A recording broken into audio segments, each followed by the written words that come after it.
అనుచితం. రచయిత సింగరాజు శ్రీనివాసరావు. చదివినవారు అమూల్య చందు. మహారాజు విక్రమదేవుడికి ప్రజా సంక్షేమం అంటే అమితమైన ప్రీతి. అతను రాజ్యాధికారాన్ని చేపట్టినప్పటి నుంచి పేదల సంక్షేమానికే పెద్దపీట వేశాడు. 40 సంవత్సరాల వయసు నిండిన వారందరికీ ఉచితంగా నెలకు 1000 వరహాలు, దిగువ తరగతి పేదలకు ఉచితంగా బియ్యం, పప్పులు, ప్రతి చేతి వృత్తిదారునకు నెలకు 500 వరహాల చెప్పున ఇవ్వసాగాడు. బొక్కసంలో నిల్వలు చూసుకోకుండా కులాల వారీగా ధనాన్ని పంచిపెట్టడం మొదలుపెట్టాడు. పేదల కళ్లల్లో ఆనందం చూడాలన్నదే అతని తపన. అప్పటిదాకా పని దొరికితే చాలనుకునేవారంతా ఇక పనితో పనేముంది, అన్నీ ఉచితంగా వస్తుంటే అనే ధోరణిలో పనులకు వెళ్లటం పూర్తిగా మానేశారు. అటు వ్యవసాయానికి, ఇటు పరిశ్రమలకు కూలీలు దొరకడం కష్టమైపోయింది. దాంతో అవసరానికి ఎక్కువ ధనమిచ్చి పక్క దేశం నుంచి కూలీలను పిలిపించుకోవాల్సిన అగత్యం ఏర్పడింది.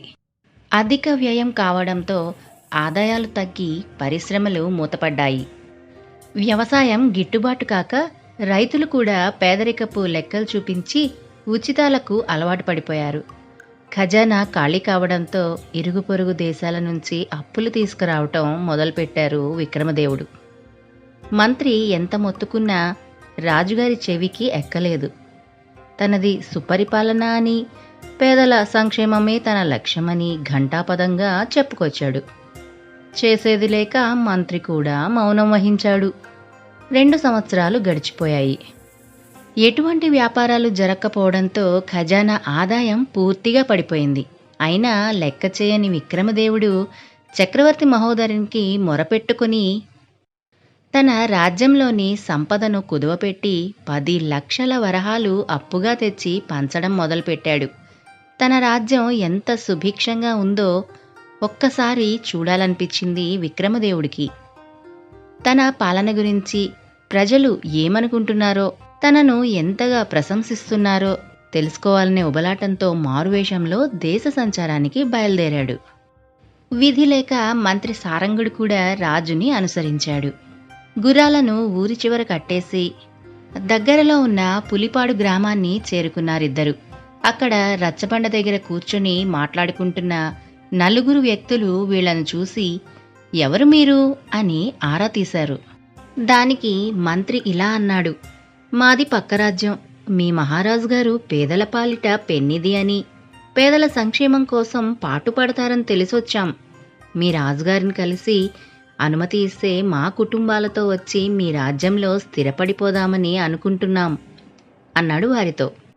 మా రాజు గొప్ప దయామయుడు. అడిగిన వారికి అడిగినట్లు దానం చేస్తాడు.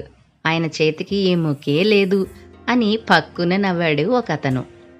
మరే మా రాజుగారిని పొగిడితే చాలు, అగ్రహారాలైనా రాసిచ్చేస్తాడు. మా ఎర్రి బాగులోడు దేశమంతా అప్పులు చేసి రాజ్యమంతా పంచిపెడతాడు.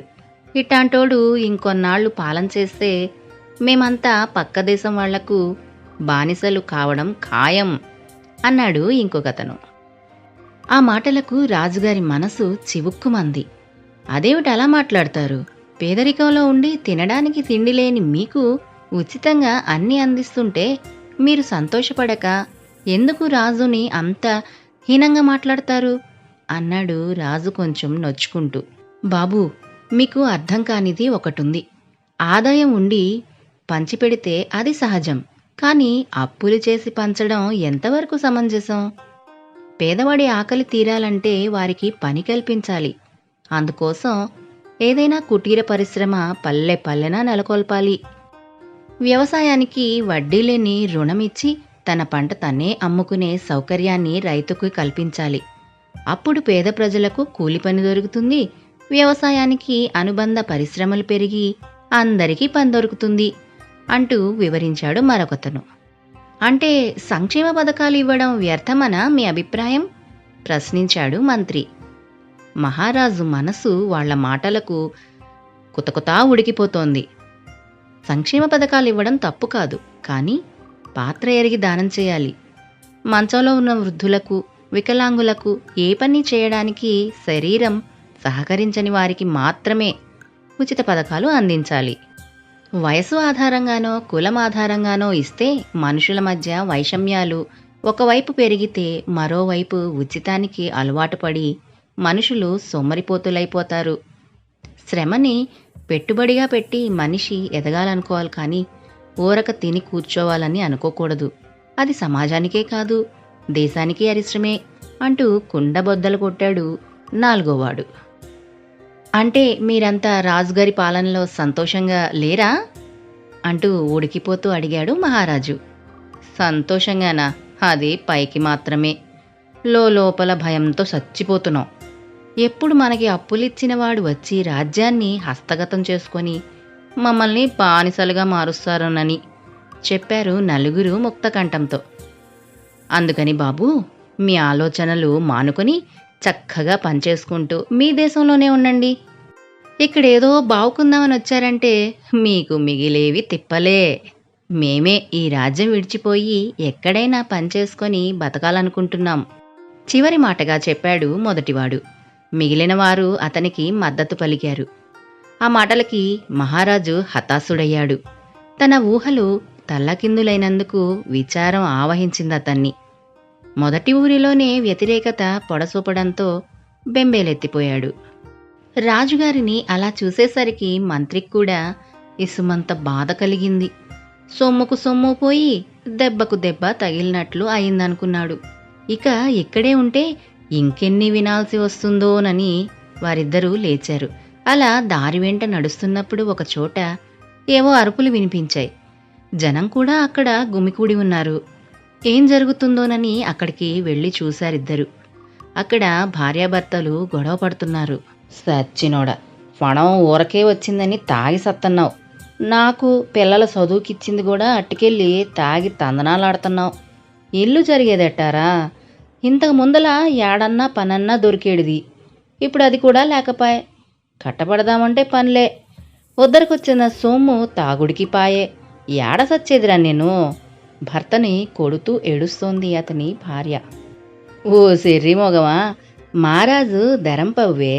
రేపు మనందరికీ ఇంటికో 1000 వరహాల చొప్పున పంచుతాడే. ఆయన సెయ్యి మాదొడ్డది. ప్రజలు పనిచేస్తానంటే ఆయన మనసు సివుక్కుమంటదే. తాగి ఏదేదో వాగుతున్నాడు ఆ భర్త. ఏమిటయ్యా అలా చూస్తూ ఉండిపోయారు? వెళ్ళి వాళ్ల గొడవను ఆపండి అన్నాడు మంత్రి అక్కడున్న వారితో.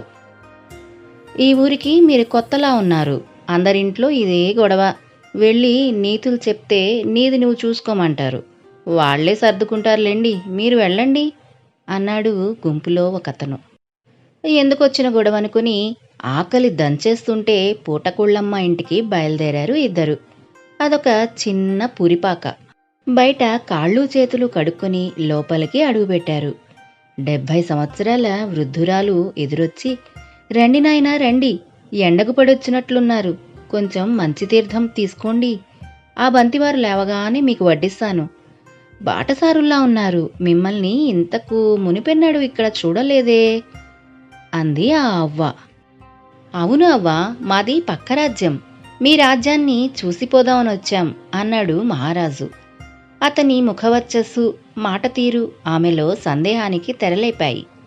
నాయనా, ఉక్కపోస్తుంటే మీ జుబ్బాలు విప్పి అక్కడ తగిలించి ఈ విసనకర్రతో విసురుకోండి అంటూ వారి చేతికి విసనకర్ర ఇచ్చింది. నిజానికి విసనకర్ర ఇవ్వాల్సిన అవసరం ఆమెకు ఏమాత్రం లేదు, కానీ ఇచ్చింది. ఎందుకంటే ఆమెకు ఒక అనుమానం వచ్చింది. ఆ అనుమానాన్ని నివృత్తి చేసుకోవడం కోసం ఈ పథకం పన్నింది ఆ అవ్వ. అప్పటిదాకా ఎండవేడిమికి అలసిపోయిన మహారాజు తను ధరించిన పొడవైన కుర్తాను తీశాడు. అదే సమయంలో అతని నడుము వద్ద ఉన్న అంగీలో నుంచి కనిపించిన వస్తువును చూసి ఆమె ఆశ్చర్యపోయింది. ఆమె అనుమానం నిజమైంది. మాట్లాడకుండా మౌనంగా లోపలికెళ్ళిపోయింది. కొంత సమయం గడిచాక ఒకతను కర్రపోటు వేసుకుంటూ వచ్చి, అయలారా భోజనానికి రండి అని పిలిచాడు. అతను ఒక వికలాంగుడు. వచ్చి భోజనానికి కూర్చున్నారు వారిద్దరూ. మరింకెవరినీ ఆ బంతిలోకి ఆహ్వానించలేదు ఆ అవ్వ. కొసరి కొసరి మరీ వడ్డిచ్చింది వారిద్దరికీ. ఆమెతో పాటు ఆ వికలాంగుడు కూడా పదార్థాలను వడ్డించాడు.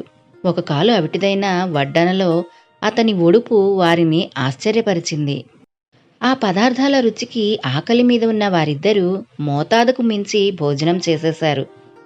అవ్వా, నాకు పుట్టి బుద్ధిరిగిన తరువాత ఇంత కమ్మటి భోజనం ఎప్పుడూ చేయలేదు తెలుసా? నీ ఆదరణ మరువలేంది. ఇదిగో ఈ 100 వరహాలు తీసుకో అని డబ్బు ఇవ్వబోయాడు మహారాజు. నాయనా, నువ్వు ధనవంతుడివి కావచ్చు, కానీ దేనిని ఉచితంగా తీసుకునే అలవాటు నాకైతే లేదు. ఇద్దరికీ కలిపి 2 వరహాలు ఇవ్వండి చాలు అంది ఆ అవ్వ. అదేంటవ్వా, మహారాజు గారిచ్చే ఉచిత పథకాలు తీసుకోవడానికి లేని నియమం దీనికెందుకు అని అడిగాడు మంత్రి. పొరపాటు పడ్డావు నాయనా. నేను గాని నా అవిటి కొడుకు కాని ఏనాడూ ఉచితాలకు ఆశించలేదు. మా శక్తి మీదే మేం బతుకుతున్నాం. నా మాటలో తేడా ఉంటే పంపకాలు చేసే ఊరి భటులనే అడగండి మీరు అంది ఆమె. అదేమిటవ్వా, ఈ వయసులో మీరు కష్టపడకూడదనే కదా రాజుగారి తాపత్రయం. అతని మంచి మనసుని అర్థం చేసుకోకుండా వాటిని మీరు వద్దనడం ఆయన్ను కించపరచడమే కదా అన్నాడు మంత్రి. ఆయన మంచి మనసుతోనే ఇవ్వవచ్చు, కానీ దాని వలన పనిచేసి బతికేవారిని ఆయన సోమరులను చేసినట్లే కదా. దీనివల్ల యువశక్తి నిర్వీర్యమైపోయి రేపు అవసరపడినప్పుడు చైతన్యం కాలేక వృధా అయిపోతుంది గదా. ఉచితం అనేది శరీరం సహకరించని వారికి మాత్రమే ఇవ్వాలి. మహారాజు ఉచితాలు పంచడం మాని అందరికీ పని కల్పించే దిశగా ఆలోచించాలి. నా కొడుకు అవిటివాడని వాణ్ణి ఊరికే కూర్చోపెట్టలేదు నేను. కారణం, వాడి శక్తి మీద వాడికి నమ్మకం కుదరాలి. నేను ఉన్నా లేకపోయినా వాడు నిశ్చింతగా బతకగలగాలి. మహారాజు తండ్రిలాంటివాడు. బిడ్డలకు ఆస్తి పంపకాలు చేయడం కాకుండా స్వశక్తితో వాళ్ళు బతకడం నేర్పించాలి. అప్పుడే కదా దేశానికి ప్రజలకు ఉపయోగం, ఆయన పాలనకు పరిపక్వం. ఏదో ముసలిదాన్ని మనసులో ఉన్న మాట చెప్పేశాను, ఏమీ అనుకోకండి. నాకు మహారాజుగారి మీద ఉన్న అభిమానమే నా చేత ఇలా మాట్లాడించింది అని వినయంగా నమస్కరించింది ఆ అవ్వ. తప్పులేదవ్వా, నీ మనసులో మాట నిష్కర్షగా చెప్పేశావు. నీ మాటలు మీ రాజుని మార్చగలిగేలా అనిపిస్తున్నాయి. ఏ ఉచితాన్ని అనుచితంగా ఇవ్వకూడదన్న నీ భావన నాకు అర్థమయ్యింది. ఏ వేగులైనా నీ మాట విని వాటిని మీ రాజుగారు చెవిలో వేస్తే బావుండు. రాజుగారు తప్పుదిద్దుకోగలరు. సరే అవ్వా, ఉంటాను అని 2 వరహాలను ఆమెకిచ్చి పైచొక్కా వేసుకొని బయలుదేరాడు మహారాజు. మహారాజుని అనుసరించాడు సారంగుడు. సారంగుడికి ఆమె మనసు అర్థమయ్యింది. రాజుగారు చొక్కా విప్పేటప్పుడు అతని బొడ్డులోని రాజముద్రిక ఆమె చూడడం సారంగుడు గమనించాడు. ఆమె చాకచక్యంగా రాజు చేస్తున్న పొరపాట్లను వివరించడం అతనికి ఎంతో నచ్చింది. అందుకే మౌనంగా ఉన్నాడు. తను ఎంత చెప్పినా పట్టించుకొని రాజు మనసు ఆమె మాటలకు పరివర్తన చెందడం స్పష్టంగా కనిపించిందతనికి. ఆమెకు కృతజ్ఞతలను మనసులోనే చెప్పుకుంటూ రాజును అనుసరించాడు మంత్రి సారంగుడు.